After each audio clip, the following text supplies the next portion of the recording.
السلام علیکم ورحمۃ اللہ وبرکاتہ۔ ناظرین، استقبال ہے فکر و خبر اسٹوڈیو میں، میں رضوان احمد ندوی، ملکی اور عالمی اہم اور خاص خبروں کے ساتھ۔ تو ناظرین، آج کئی ساری اہم خبریں ہیں جو آپ کے سامنے رکھنی ہیں۔ تو سب سے پہلے غزہ کی صورتحال پر کریں گے ایک نظر۔ اسرائیل کی جانب سے مردہ قرار دیے گئے کمانڈر کو حماس نے قیدی بنا لیا ہے۔ حماس کے عسکری شاخ عز الدین القسام نے اسرائیلی کمانڈر کو قیدی بنائے جانے کا اعلان کرتے ہوئے اس کی ویڈیو جاری کی ہے۔ اس سوشل میڈیا پر شیئر کی جانے والی گرفتاری کی ویڈیو پوسٹ میں یہ بھی کہا گیا ہے کہ اسرائیلی حکومت اپنے کمانڈر کی ہلاکت کے بارے میں جھوٹ بول رہی ہے۔ القسام بریگیڈ کے ترجمان ابو عبیدہ نے کہا ہے کہ ان کے عسکری ونگ نے صہیونی فوجیوں کو لالچ دے کر ایک سرنگ میں پھنسا لیا اور شمالی غزہ کے جبالیہ کیمپ میں ایک نامعلوم تعداد کو ہلاک جبکہ کئیوں کو زخمی ہو گئے ہیں اور انہیں پکڑ لیا گیا ہے، انہیں یرغمالی بنا لیا گیا ہے۔ اس طرح کا دعویٰ حماس کی جانب سے کیا جا رہا ہے، تاہم اسرائیلی فوج نے اس دعوے کی تردید کی ہے۔ ویڈیو سامنے آنے کے بعد اسرائیل میں شہریوں کی جانب سے اپنی حکومت کے خلاف مظاہرے تیز ہو گئے ہیں۔ تل ابیب میں وزیراعظم نتن یاہو کے خلاف ہزاروں لوگ سڑکوں پر نکلے۔ مظاہرین نے یرغمالیوں کی رہائی اور فوری جنگ بندی کا مطالبہ شروع کر دیا۔ شہریوں نے ناکام پالیسیوں پر احتجاج کرتے ہوئے نتن یاہو سے فوری مستعفی ہونے اور قبل از وقت الیکشن کروانے کا بھی مطالبہ کیا۔ وہیں ہم سبھی کو معلوم ہے کہ گزشتہ روز اسرائیل نے رفح پر حملہ روکنے سے متعلق عالمی عدالت انصاف کا فیصلہ ماننے سے انکار کر دیا ہے اور تازہ کارروائیوں میں مزید 30 فلسطینی شہید ہو چکے ہیں۔ وہیں جنگ بندی سے متعلق مذاکرات کو لے کر حماس کے عہدیدار اسامہ حمدان کا ایک بیان سامنے آیا ہے، جس میں انہوں نے کہا ہے کہ نئے مذاکرات کی اب ضرورت نہیں رہی ہے۔ ان کا کہنا تھا کہ اس طرح کی بات چیت سے اسرائیلی فوج کو غزہ میں جاری رکھنے کے لیے مزید وقت ملتا رہتا ہے۔ لوک سبھا انتخابات کے 6 مراحل مکمل ہو چکے ہیں، لیکن وزیر اعظم مودی نے انتخابی مہم میں ہندو مسلمان کر کے فرقہ وارانہ زہر تو گھول ہی دیا ہے، لیکن اس کے ساتھ ہی وہ اب معیار سے گری ہوئی بیان بازی پر بھی اتر آئے ہیں۔ انہوں نے آرا میں انتخابی ریلی سے خطاب کرتے ہوئے ایسا بیان دیا کہ اس سے پورے ہندوستان کا سر شرم سے جھک گیا ہے۔ یہ بیان انہوں نے انڈیا اتحاد کے لیڈران کو لے کر دیا۔ انہوں نے کہا کہ وہ مسلمانوں کا ووٹ حاصل کرنے کے لیے ان کے سامنے مجرا کر رہے ہیں۔ انڈیا الائنس کو اپنے ووٹ بینک کی غلامی کرنی ہے تو کریں، ان کو وہاں جا کے مجرا کرنا ہے تو بھی کریں۔ کانگریس صدر کھرگے نے انڈیا اتحاد کے لیے مجرا لفظ استعمال کیے جانے پر انہیں نفاتلا جواب دیا ہے۔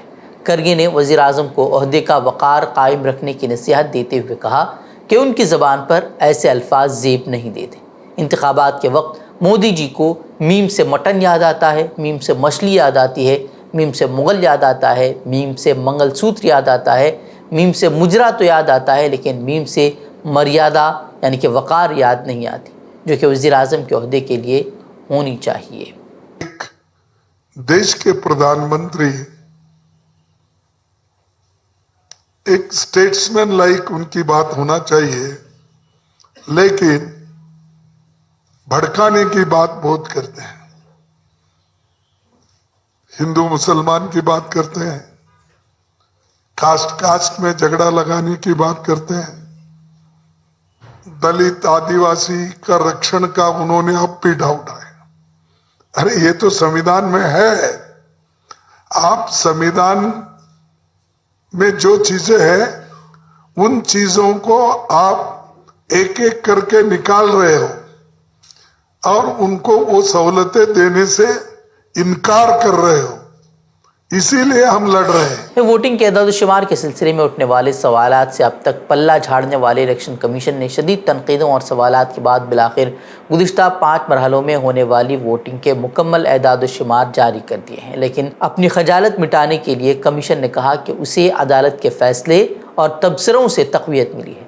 اعداد و شمار جاری کرنے کے عمل پر سپریم کورٹ کے فیصلے اور تبصروں کو طاقت میں اضافہ قرار دیتے ہوئے کمیشن نے کہا کہ چاہے کسی بھی قسم کی باضابطگیوں کا تصور کیا جائے اور ایسے الزامات لگائے جائیں، لیکن ووٹنگ کے ڈیٹا کے ساتھ کسی بھی طرح کی چھیڑ چھاڑ نہیں کی جا سکتی۔ الیکشن کمیشن نے اس بات کا اعادہ کیا کہ پولنگ کے دن فارم 17C کے ذریعے تمام امیدواروں کے پولنگ ایجنٹس کے ساتھ شیئر کیے گئے ووٹ ڈیٹا کو کوئی بھی تبدیل نہیں کر سکتا۔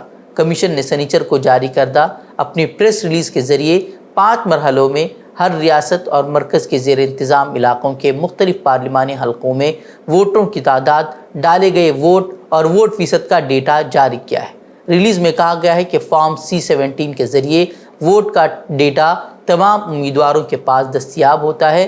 اسی طرح ووٹر ایپ پر ووٹنگ کا ڈیٹا عام شہریوں کے لیے بھی دن کے 24 گھنٹے اور ہفتے کے 7 دن دستیاب ہوتا ہے۔ اس کے باوجود سوال اٹھانے والوں کے لیے ہم یہ ڈیٹا جاری کر رہے ہیں۔ بتا دیں کہ الیکشن کمیشن پر جانبدارانہ رویہ اختیار کرنے کا الزام لگ رہا ہے اور ووٹنگ کے 48 گھنٹوں کے بجائے تاخیر سے ڈیٹا جاری کرنے اور وہ بھی آدھا ادھورا ڈیٹا جاری کرنے پر سوالات اٹھ رہے تھے۔ اس کو لے کر سپریم کورٹ میں بھی سنوائی ہوئی، کیونکہ یہ کہا جا رہا تھا کہ جو اعداد و شمار الیکشن کمیشن تاخیر سے بتا رہا ہے اس میں 6% سے زیادہ کا فرق آ رہا ہے، جو کہ جانکاروں کے مطابق اس طرح کا فرق آج تک دیکھا نہیں گیا تھا۔ اس کے علاوہ بی جے پی رہنماؤں کے اشتعال انگیز بیانات کے کا معاملہ ہو، اس پر بھی الیکشن کمیشن کے خاموشی پر بھی سوالات لگاتار اٹھ رہے ہیں اور ان پر کوئی کارروائی کرتا ہوا الیکشن کمیشن نظر نہیں آ رہا، اور یہی وجہ ہے کہ وزیر اعظم مودی کے زبان سے ایسے الفاظ نکل رہے ہیں جو کہ وزیر اعظم کے عہدے کو زیب نہیں دیتے۔ ہندوستان کی 2 ریاستوں میں پیش آنے والے خوفناک آتش زدگی کے واقعات نے دل دہلا دیے ہیں۔ پہلا واقعہ گجرات کے گیمنگ زون کا ہے، جبکہ دوسرا واقعہ دہلی کے بیبی کیئر اسپتال کا ہے۔ گجرات کے راجکوٹ میں TRP گیمنگ زون میں گزشتہ روز زبردست آگ لگ گئی تھی، جس کی وجہ سے 28 افراد ہلاک ہو گئے ہیں۔ بتایا جا رہا ہے کہ ان میں زیادہ تر جو تھے وہ بچے تھے۔ آگ پر قابو پانے کے لیے فائر بریگیڈ کی 8 ٹیمیں موقع پر تعینات کی گئی تھی۔ آہستہ آہستہ آگ نے پورے گیم زون کمپلیکس کو اپنی لپیٹ میں لے لیا۔ فائر بریگیڈ نے 10 سے 12 لوگوں کو اس سے بچا لیا ہے۔ وہیں ذرائع نے بتایا کہ تفریح پارک کے مالک کو گرفتار کر لیا گیا ہے۔ وہیں ویکینڈ کی وجہ سے بتایا جا رہا ہے کہ یہ جگہ ہجوم سے بھری ہوئی تھی۔ آگ کی شدت اتنی بھیانک تھی کہ شاپنگ مال سے دھواں دور دور سے اٹھتا ہوا دیکھا گیا۔ ریاستی حکومت نے مرنے والوں کے لواحقین کے لیے 4 لاکھ روپے اور زخمیوں کے لیے 50,000 روپے کے معاوضے کا اعلان کیا ہے۔ وہیں کانگریس کے قومی صدر ملکارجن کھڑگے نے گجرات کے راجکوٹ میں آتش زدگی کے حادثے میں 27 لوگوں کی موت پر شدید رنج و غم کا اظہار کیا۔ انہوں نے کہا کہ اس معاملے میں جلد از جلد جواب دہی طے ہونی چاہیے اور مجرموں کو سخت سے سخت سزا دی جانی چاہیے۔ انہوں نے کہا کہ ریاستی حکومت کی لاپرواہی اور بد انتظامی کی وجہ سے ایسے واقعات پیش آ رہے ہیں۔ وہیں دہلی میں ایک المناک حادثہ پیش آیا۔ دہلی کے وویک وہار علاقے میں واقع بیبی کیئر اسپتال میں رات آگ لگ گئی تھی۔ اطلاع ملتے ہی پولیس اور فائر بریگیڈ کی ٹیمیں موقع پر پہنچی۔ مقامی لوگوں کی مدد سے پھر ریسکیو آپریشن چلایا گیا۔ اسپتال میں پھنسے 11 نوزائیدہ بچوں کو پھر باہر نکالا گیا، جس میں سے 6 بچے جاں بحق ہو گئے اور 5 کی حالت تشویشناک بتائی جا رہی ہے۔ فائر بریگیڈ نے آگ پر اب قابو پا لیا ہے۔ وہیں آگ لگنے سے اسپتال مکمل طور پر تباہ ہو گیا اور ساتھ ہی اسپتال سے ملحقہ عمارت تھی اس میں بھی آگ لگ گئی، جس کے بعد فائر بریگیڈ نے اس پر بھی وہ قابو پا لیا۔ آگ لگنے کی کیا وجوہات تھی یہ وہ اب تک پتہ نہیں لگ پایا، اس کی تحقیقات کی جا رہی ہے۔ اور مئی ختم ہونے کو ہے اور اس کے ساتھ ہی گرمی بھی بدترین سطح پر پہنچ رہی ہے۔ راجستھان میں شدید گرمی دیکھی جا رہی ہے، جہاں پارہ 50 ڈگری سیلسیس تک پہنچ گیا ہے۔ اور راجستھان کے پھلودی میں دن کے دوران زیادہ سے زیادہ درجہ حرارت 50 ڈگری سیلسیس ریکارڈ کیا گیا ہے۔ اس کے بعد باڑمیر میں 48 ڈگری سیلسیس ریکارڈ کیا گیا۔ ویسے آپ کو بتاتے چلے کہ سال 2016 میں سب سے زیادہ درجہ حرارت 15 مئی کو 51 ڈگری سیلسیس ریکارڈ کیا گیا تھا، جو کہ تاریخ کا سب سے گرم دن بتایا جا رہا ہے۔ دوسری طرف دارالحکومت دہلی میں بھی ہفتے کو درجہ حرارت بلند رہا۔ ووٹنگ کے دن دہلی میں زیادہ سے زیادہ درجہ حرارت ریکارڈ کیا گیا۔ اس کے ساتھ ہی دہلی میں اگلے 4 دنوں تک گرمی کی لہر کا ریڈ الرٹ بھی وہ جاری کر دیا گیا ہے۔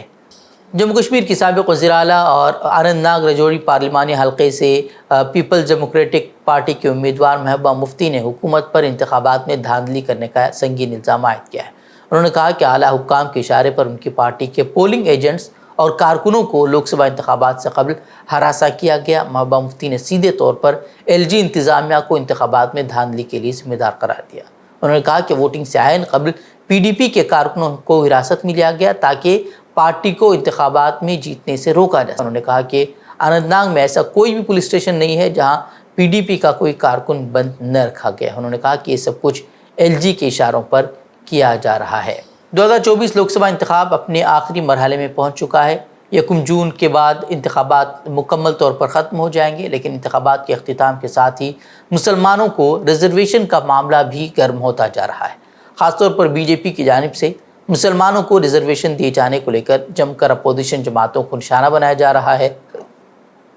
خود وزیر اعظم مودی ہر انتخابی جلسے میں اس مسئلے کو اٹھا کر ہندو اکثریت کو راغب کرنے کی کوشش کر رہے ہیں۔ حالیہ دنوں میں مغربی بنگال میں ممتا حکومت کے ذریعے 2010 سے اب تک 70 سے زائد مسلم برادریوں کو او بی سی زمرے میں شامل کیے جانے کے فیصلے کو ہائی کورٹ کی جانب سے رد کیے جانے کے بعد بی جے پی جارحانہ طریقے سے مسلمانوں کو ریزرویشن مسئلے پر حملہ آور ہے۔ اب معاملہ مغربی بنگال سے آگے بڑھ کر دوسری ریاستوں تک پہنچ گیا ہے۔ بی جے پی کی حکمرانی والی ریاستوں اتر پردیش اور راجستھان میں بی جے پی حکومت کے نمائندوں نے اس مسئلے پر لوک سبھا انتخابات کے بعد جائزہ لینے کا اعلان کیا ہے۔ راجستھان میں سماجی انصاف معاملوں کے وزیر اویناش گہلوت نے کہا کہ ریاستی حکومت او بی سی کوٹے سے مسلمانوں کو دیے گئے ریزرویشن کا جائزہ لے گی۔ دراصل اتر پردیش کی یوگی حکومت نے بھی اس پر غور کرنے کی بات کہی ہے۔ اتر پردیش کے نائب وزیر اعلیٰ کیشو پرساد موریہ نے جمعرات کو اعلان کیا کہ حکومت ریاست میں پچھلی حکومتوں کے ذریعے دیگر پسماندہ طبقات او بی سی زمرے کے تحت مسلم برادریوں کو دیے گئے ریزرویشن کی مکمل جانچ کرے گی۔ انہوں نے کہا کہ ریزرویشن مذہب کی بنیاد پر نہیں ہونا چاہیے۔ وزیر کہ مغربی بنگال میں 2010 کے بعد جاری کردہ او بی سی سرٹیفکیٹ کو منسوخ کرنے کے کولکتہ ہائی کورٹ کے فیصلے کے بعد بی جے پی رہنماؤں نے مسلمانوں کے ریزرویشن کے مسئلے کو بڑے پیمانے پر اٹھایا ہے۔ وہیں وزیر اعلیٰ ممتا بنرجی نے اس فیصلے کی مخالفت کی ہے اور او بی سی ریزرویشن کو جاری رکھنے کا عزم کیا ہے۔ انہوں نے ضرورت پڑنے پر اعلیٰ عدالتوں میں فیصلے کے خلاف اپیل کرنے کے لیے تیار ہونے کا عندیہ بھی دیا ہے۔ حالانکہ مسلم ذاتوں کو ریزرویشن کے زمرے میں شامل کرنے کو لے کر بی جے پی کے اعتراض پر کہا جا رہا ہے کہ مسلم ذاتوں کو ریزرویشن دینے کے پس پردہ مذہب بنیاد نہیں ہے بلکہ ان کی پسماندگی بنیاد ہے، کیونکہ اگر مذہب کی بنیاد پر ریزرویشن ہوتا تو تمام مسلمانوں کو ریزرویشن کے زمرے میں شامل کیا جاتا، لیکن ایسا نہیں ہے۔ صرف ان ذاتوں کو او بی سی زمرے میں شامل کیا گیا ہے جو کہ مسلمانوں میں پسماندہ اور پچھڑے ہیں۔ ایرانی فوج نے صدر ابراہیم رئیسی کے ہیلی کاپٹر حادثے پر ابتدائی تحقیقاتی رپورٹ جاری کی ہے، جس کے مطابق کسی مشکوک سرگرمی یا ہیلی کاپٹر پر حملے کے کوئی ثبوت نہیں ملے۔ ایرانی فوج کے جنرل اسٹاف کی تیار کردہ رپورٹ کے مطابق بلندی پر پہاڑی سلسلے سے ٹکرانے کے بعد ہیلی کاپٹر میں آگ لگ گئی تھی۔ ایرانی صدر کے ہیلی کاپٹر کے ملبے میں بھی کوئی گولی کا کوئی سوراخ نہیں ملا ہے، اس طرح کی بات رپورٹ میں سامنے آئی ہے۔ وہیں رپورٹ کے مطابق حادثے سے 1 منٹ قبل واچ ٹاور اور فلائٹ کرو کے درمیان ہوئی آخری گفتگو میں کوئی مشتبہ بات سننے کو نہیں ملی ہے۔ اس حوالے سے ایرانی فوج مزید تفصیلات جاری کرے گی جس میں کچھ وقت لگ سکتا ہے۔ تو ناظرین خبریں، مزید خبروں کے لیے آپ ہمارے ویب سائٹ www.fikrkhabar.com کی طرف رخ کر سکتے ہیں۔ ویڈیوز کے لیے ہمارے یوٹیوب چینل کو سبسکرائب کریں۔ تو ناظرین اجازت دیں، السلام علیکم ورحمۃ اللہ وبرکاتہ۔